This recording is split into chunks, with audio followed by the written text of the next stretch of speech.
Kia ora koutou, welcome back. It's Graham Smith here with my colleague and friend Annette Topoiano. This is the third in our short series on neurodiversity and learning differences. So we've talked about a couple of different things. We've talked about what are learning differences, and we've talked about, in the last segment, we talked about some of the underlying causes. So today we want to have a look at strategies. If you are working with adult students in particular and you think that they have, or you've identified that they have learning differences, what are some of the strategies, some of the effective strategies that you can use to support them? So Annette, I'll just hand straight over to you. What do you think? Thanks, Graham. Yeah, I think you can almost divide it into sections, actually. So you could look at it from different points of view. And we, as educators, we know what good teaching practice is. So a lot of that will come under this umbrella and how we go about our teaching. But if we looked at it, you could divide it up into classroom culture. Do you have a really inclusive culture within your classroom? Do you have a calm and positive approach? Does it feel safe for your akunga that come and learn with you? So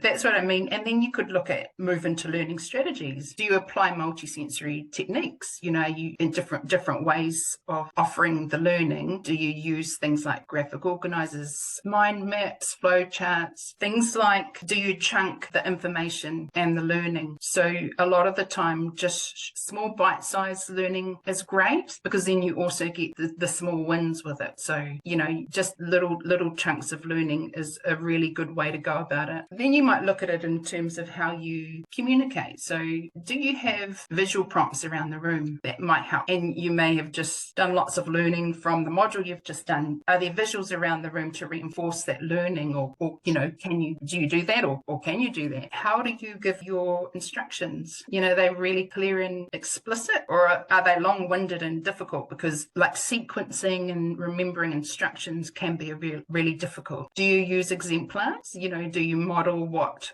we're going to do today? This is what we want. This is what it should look like at the end, which are really dyslexia-friendly approaches. And then you might look at how you present things, like what do your resources look like? Do you have a decent size font? Yeah, usually 12 or above. What kind of font do you use? Are they difficult ones to read, or are they readable? Can you just give us an example of a font? Like what's a good font to use? A couple of good fonts as a rule of thumb. Yeah, so there are the dyslexia fonts. So there's dyslexia or open dyslexia, which even that, some people, is debated a bit. Are they good?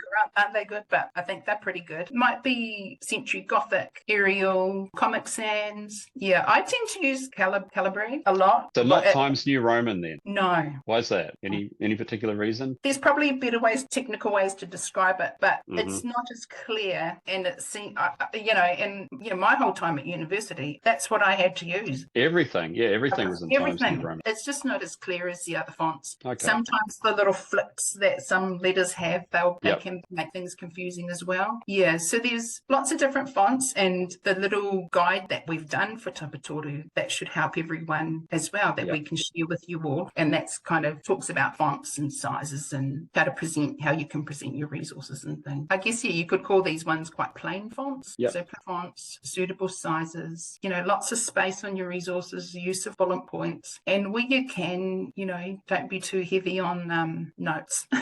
Right. Or if there's a lot of note taking, make the notes available if you can. Yeah. Oh, that's awesome. So that's a really practical list of things that I think people can do. Just changing the font itself might be just a small thing, but makes a massive difference to people that are struggling with something like Times New Roman.